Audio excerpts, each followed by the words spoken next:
Bendiciones, seguimos con el capítulo 3, desarticulando el espíritu de orfandad. Desdichadamente, en todos los círculos religiosos o eclesiásticos, principalmente en el círculo cristiano, nos podemos dar cuenta de un patrón muy recurrente, producto de un desconocimiento. Cuando el cristianismo desconoce su posición en el reino, no procura tomarla o conocerla.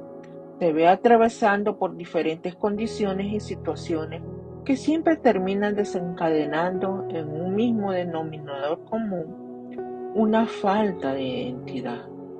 La falta de identidad es producida por el espíritu de orfandad. ¿Qué es el espíritu de orfandad? Desafortunadamente, en la iglesia cristiana surgen muchos parámetros en cuanto a este aspecto.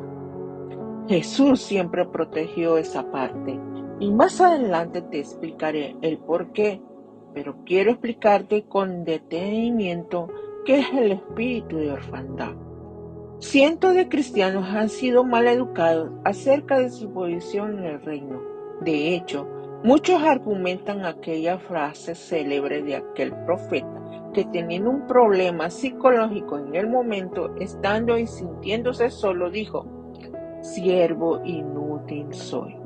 En ocasiones, muchos creyentes toman esta frase para revelar o querer atraer a la revelación no personal sino colectiva su humildad interior, cuando la humildad no tiene nada que ver con lo exterior, tiene que ver mucho con el interior.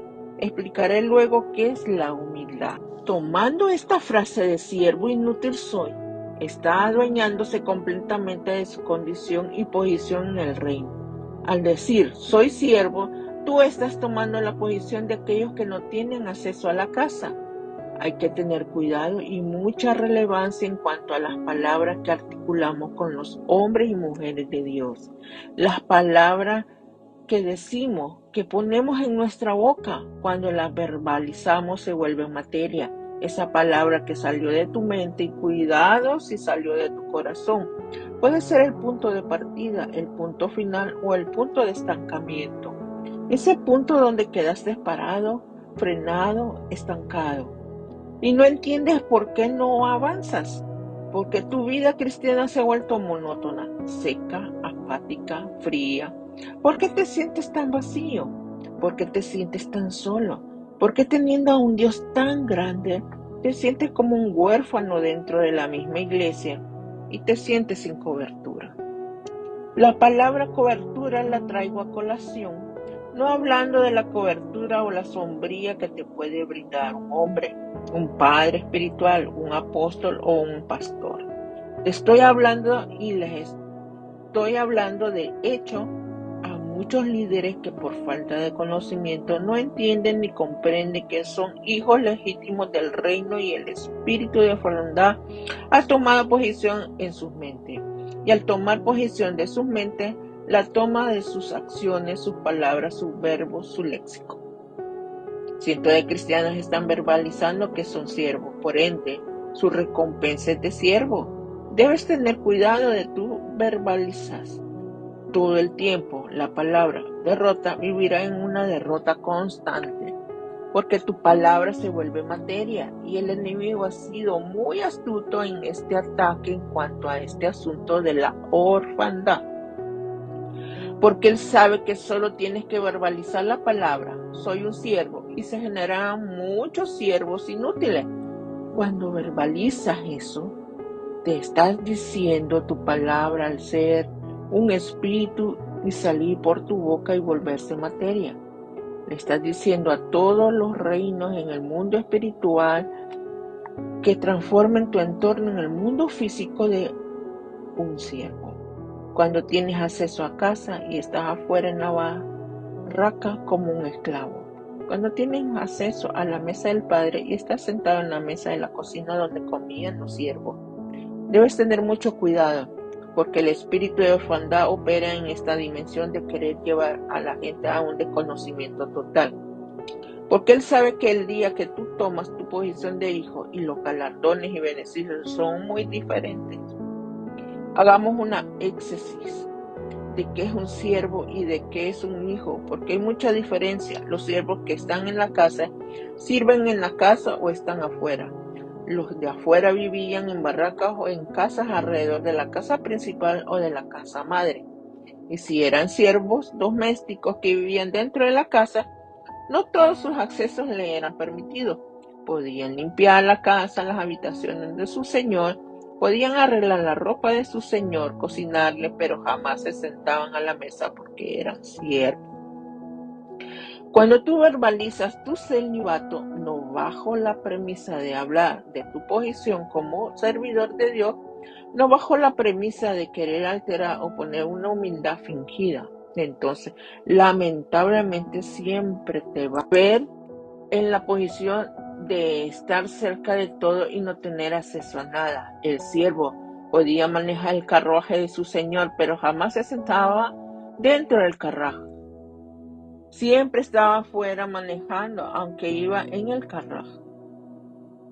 Eso se ve hasta hoy en día. Los servidores, aquellas personas que trabajan en casa como empleados domésticos o en empresas, manejan el carro que transporta el jefe de la empresa.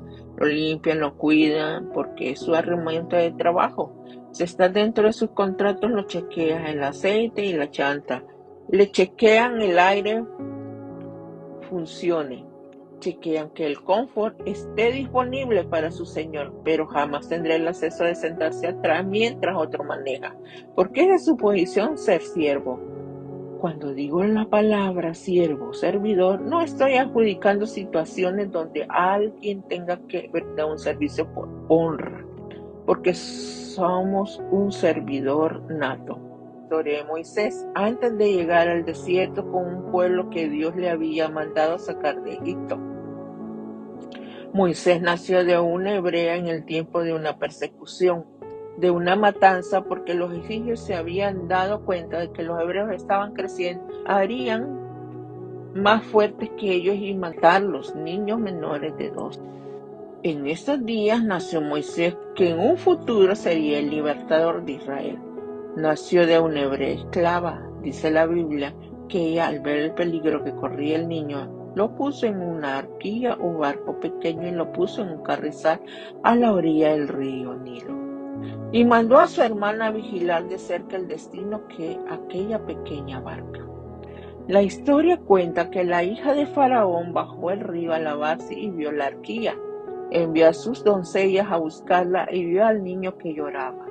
Lo recogió y lo adoptó como suyo. Supieron que era hebreo, pero le pusieron un nombre egipcio.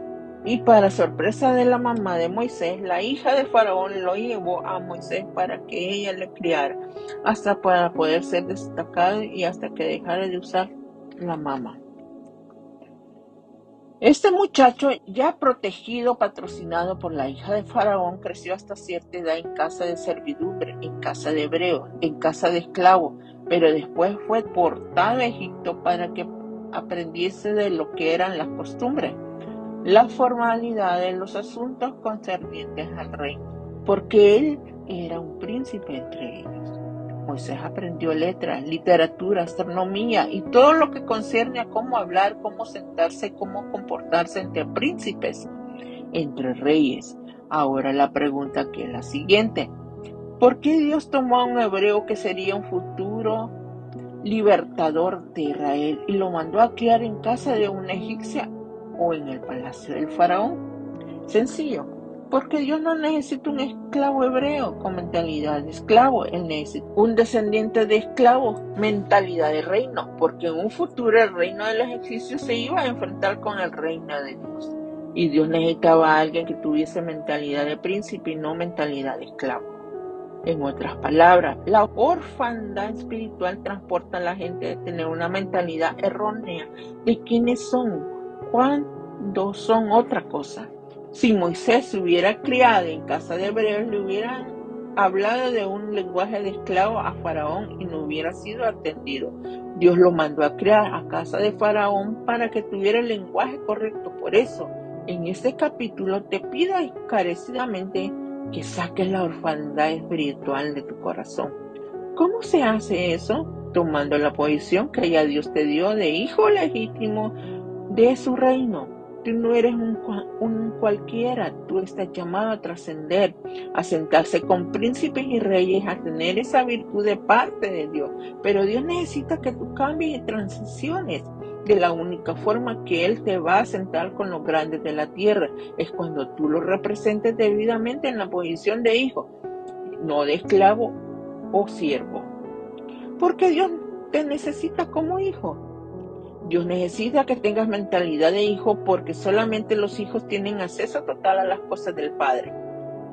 Hagamos una éxesis corta de este asunto. Tú eres hijo. Cuando tú llegabas a la casa de tus padres no tenías que pedir permiso para abrir la nevera, porque tú tenías acceso como hijo. No tenías que pedir permiso para ir al baño. No tenías que pedir permiso para usar las cosas de la casa, un plato, un vaso, porque tú eres hijo.